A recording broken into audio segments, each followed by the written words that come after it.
बार यहां आने का सौभाग्य प्राप्त हुआ था और आज जैसे ही मैंने प्रवेश किया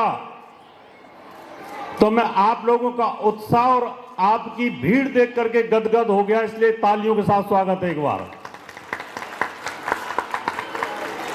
पहले मुझे लगता था कि शांति आइडल पब्लिक स्कूल में इस एरिया में कितनी उन्नति कर पाएगा, लेकिन रवि शर्मा जी का जज्बा, उनकी मेहनत, यहां का जो स्टाफ, जो टीचर्स हैं, उन्होंने आप सब पेरेंटों का विश्वास जीता, वो सब धन्यवाद के पात्र हैं।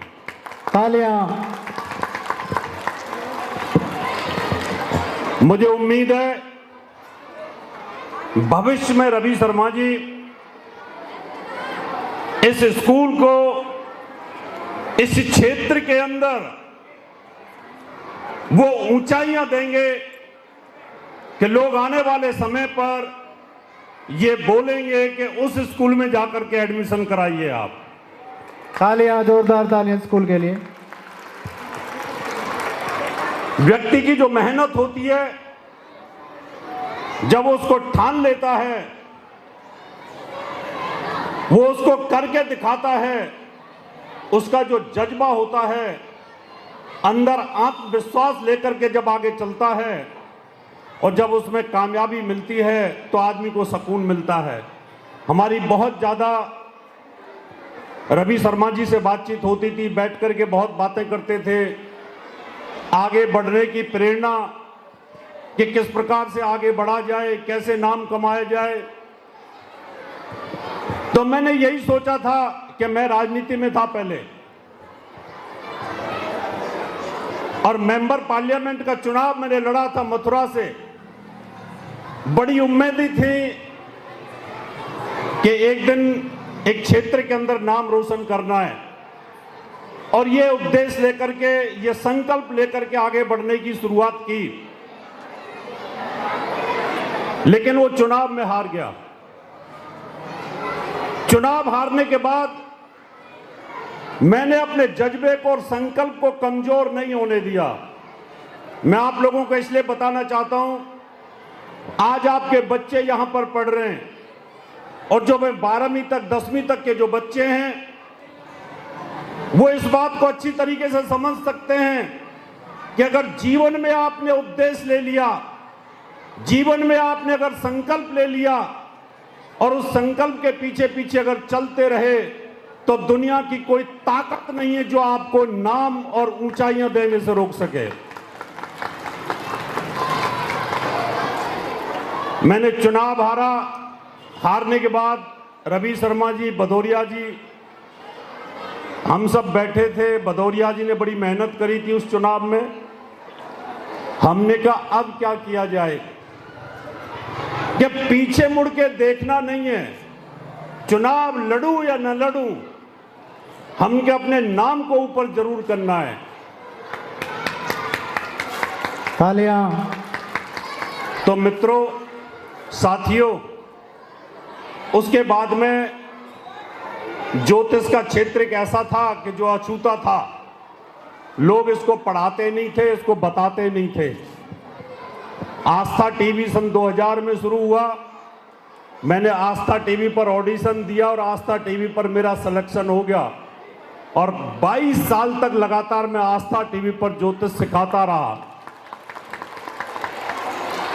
और आज भगवान ने उस उद्देश्य को पूरा किया कि अगर विश्व के अंदर भी कोई ज्योतिष सम्मेलन होता है तो वहां पर आपका ये भाई, आपका मित्र चीफ गेस्ट के तौर पर होता है। बड़ी खुशी की बात होती है जब हम भारत को रिप्रेजेंट करते हैं, वहां जाकर के विदेशी लोगों के बीच में बोलते हैं कि ये जो विद्या है ये किस प्रकार से काम करती है। मैं खुद एक मैकेनिकल इंजीनियर हूं। इंजीनियरिंग की पढ़ाई छोड़ने के बाद इस फील्ड में आया, तो मैं यहां पर बैठे हुए सभी बच्चों को बताना चाहता हूं, अगर आपने कोई उद्देश्य अपना धारण कर लिया, आपने अगर ठान लिया कि आप साइंटिस्ट बनना चाहते हैं, आप पॉलिटिक्स में जाना चाहते हैं, या आप बहुत बड़े पैसे वाले बनना चाहते हैं, तो आपका जो गुरु होता है, आपका जो मोटिवेटर होता है, उसका बहुत बड़ा रोल होता है। इसलिए बहुत बड़ा रोल होता है कि अगर आप तोते को रटा सकते हैं, आप बाघ को और शेर को नचा सकते हैं, घोड़े को नचा सकते हैं, तो आप यहां बैठे हुए बच्चे का भविष्य प्रधानमंत्री तक भी लेकर के जा सकते हैं। तालियां बजाते ही रहे। बशर्ते कि आपको बताने वाला चाहिए कि आपके माथे की लकीरों में क्या लिखा है, आपकी हाथों की लकीरों में क्या लिखा हुआ है। आप मेहनत कर रहे हैं, आपने साइंस ले लिया, लेकिन आपको कॉमर्स सूट करती थी। आप अमर्त्य सेन बन सकते थे, आप देश के बहुत बड़े अर्थशास्त्री मनमोहन सिंह जैसे प्रधानमंत्री बन सकते थे, लेकिन आप साइंस के अंदर चले गए। आपने कॉमर्स ले लिया, लेकिन आपको डॉक्टरी सूट करती थी।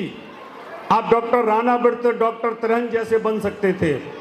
तो मित्रों, आज मैं यही कहना चाहता हूं, आज मुझे बहुत खुशी है कि मेरे मित्र, मेरे दोस्त, मेरे अजीज रवि शर्मा जी ने यहां जो मेहनत की वो करके दिखाया। इससे मन बहुत गदगद और बहुत प्रसन्न है, और मैं आप सबको भी बहुत बहुत धन्यवाद देता हूं।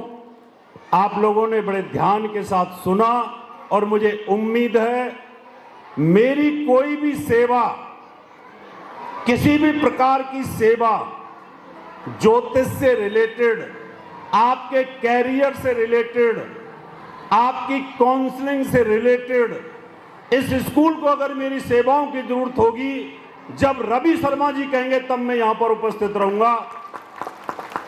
और मैं अपना लेक्चर 1 घंटा 2 घंटा जितनी भी कोई जरूरत होगी, काउंसलिंग के लेक्चर की जरूरत होगी, बच्चों को कैसे पढ़ना चाहिए उसकी जरूरत होगी, बच्चों की मेमोरी कैसे ज्यादा बढ़ाई जाए उसकी जरूरत होगी, बच्चों को कौन सी दिशा में पढ़ाया जाए बिठा करके, और बच्चों को पढ़ाते वक्त कौन से कपड़ों का इस्तेमाल करना चाहिए, कौन से रूम के अंदर उनको पढ़ना चाहिए, इस प्रकार के अगर लेक्चरों की जरूरत होगी, तो रवि जी मैं आपको विश्वास दिलाता हूं, जब आप कहेंगे मैं यहां आऊंगा और ये लेक्चर दूंगा।